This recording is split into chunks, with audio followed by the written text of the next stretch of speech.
And welcome everybody, it's Dan. Hope you're well today. We are live on the Daniel Latto podcast. It is Friday, and thank goodness it's a Friday. It's been a heck of a week, let's face it.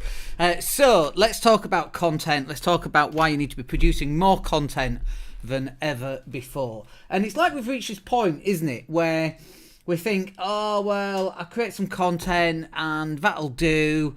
I'll go live once a week and that's enough. And I mean, it's not like we can be expected to just keep on creating content forever, is it? And it's like, yeah, that's exactly what it is. You've got to stay in front of people. That's the bottom line. You've got to stay in front of people again and again and again. And in fact, not only are we staying in front of people, we're actually upping the amount of content that we actually produce as well, because we're now going and doing a daily vlog video, which is really time consuming as well, but we're going to test that and see how that goes. We go live almost every day. We have podcasts being created from the live, so that goes out onto iTunes and Spotify and Amazon Music and so on, which is really cool. But this is the bottom line. You just got to continually get in front of as many people as you possibly can, and so creating content is going to be the thing that absolutely does that for you.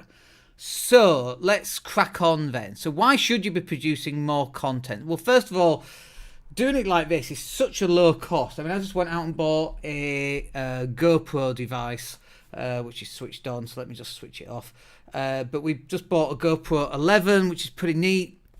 I can carry it around, I can create loads of content with me wherever I happen to go. I'll just create some content outside, and so that works really well, and it's so easy to do. Like, you don't even need a fancy camera. This costs about €400, but no doubt you've got a mobile phone.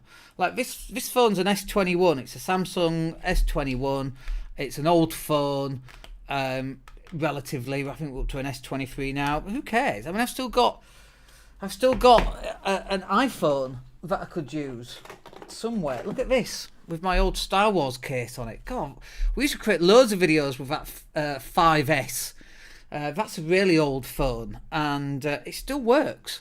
Like, I could literally create content using this old 5S. And if you want to go on eBay and find yourself a cheap phone with which to create content and then upload to the internet, then you can do that. So it's really, really low cost.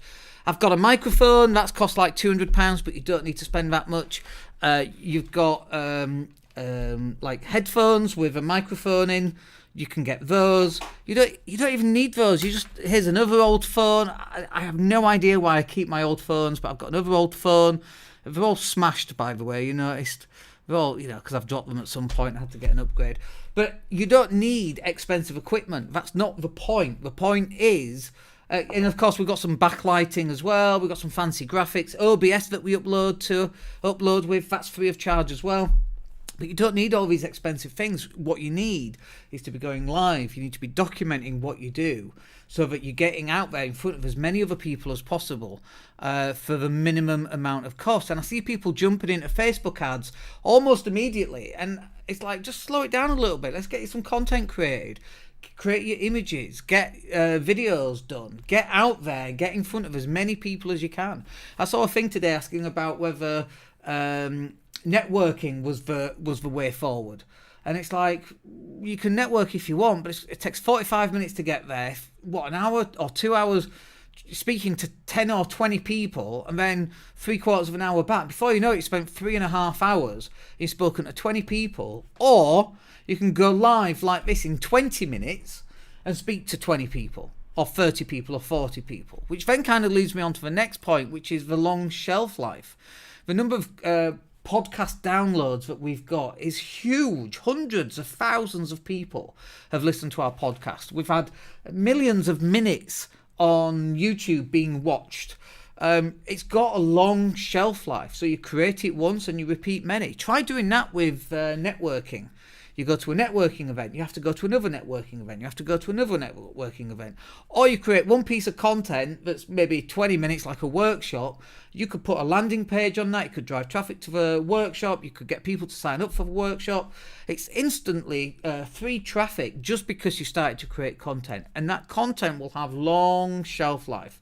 I've seen in the algorithm of some of my old videos popping up that we did years ago, Not only that, we can take those videos and we can repurpose them. So not only do we get views the first time round, we then get views the second time around. I already created a piece of content. We've got a property sourcing product that we created back in 2020. It's over 3 years old, is that, and it's actually not out of date because that stuff doesn't go out of date. We still make a sale a day on that piece of content. 27 quid every single day, pays for bills, pays for rent, pays for petrol.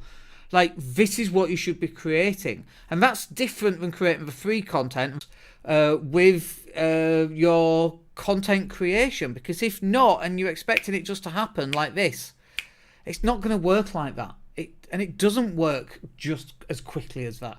It can take months, it can take weeks, it can take years. It can take all sorts of time for the content creation to kick in and start getting more people to see it. And so you have to have patience. Not only do you have to have a lot of patience, you've got to be creating a huge amount of content, a phenomenal amount of content. You take LinkedIn. I was just on LinkedIn looking at the local elections to see what happened there. It's gone. As soon as you look at it, it's gone. You know, I've got 14,000 connections on my Twitter account, and if I see something, I want to go back to it, I forget it. I've lost it, right? I'm never going to find it again, because on Twitter, it goes so quickly on the when you're scrolling through. And so, you know, people like Gary Vee and Grant Cardone, I counted one of Grant Cardone's days. He had like 16 pieces of content going out in a single day. 16 pieces of content on Twitter going out in a single day. That's a phenomenal amount. And he's not sat there just creating lots and lots of content. It's content that he's already had created for years in the past. And then he just gets someone to, okay, this bit. And some of his content is utter junk, by the way. It's like memes, or like one step after the other, keep on going, or the haters love me, or like just a lot of rubbish, right? But he's putting the content out, so he's constantly remaining in front of people's vision and eyesight, and so he's constantly in front of people's faces. And that's exactly what you should do, but it's going to take you a little bit of time.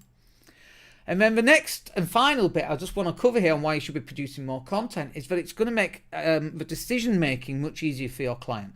So if you think about this, like, you're going to have a client, or a prospect, we should call them, and this prospect is going to go one way or the other. It's going to choose you or someone else. Who do you think they're going to choose? Are they going to choose you, who they see going live every day and puts video out and you can see responding to questions? Or are they going to go with somebody else that they've never heard of, that they don't know who they are, what they sound like, what their character is like? Who do you think they're going to go for? Well, they're going to go for you, aren't they? Because they've already seen you, and it brings these barriers of entry down for them. And so you've got to be making as much content as you can get. One of the best compliments I receive is we get on a strategy call and people go, "Oh, you're just like you are on your video." And I'm like, I don't change on my videos. You know, I'm not suddenly 6'5" instead of 5'7". I don't put on a deeper voice or dress differently. I just am who I am. And so people already know what they're going to get, and so there's no surprises. And we call that authenticity. And that's what people love. People love this idea that you're authentic in who you are and what you do. So look, I hope that's useful. Very quick one today because we are absolutely rammed at the moment. But I just wanted to get that one out. I hope that's useful, and we'll catch up with you on the next one. Have a good day. Take care.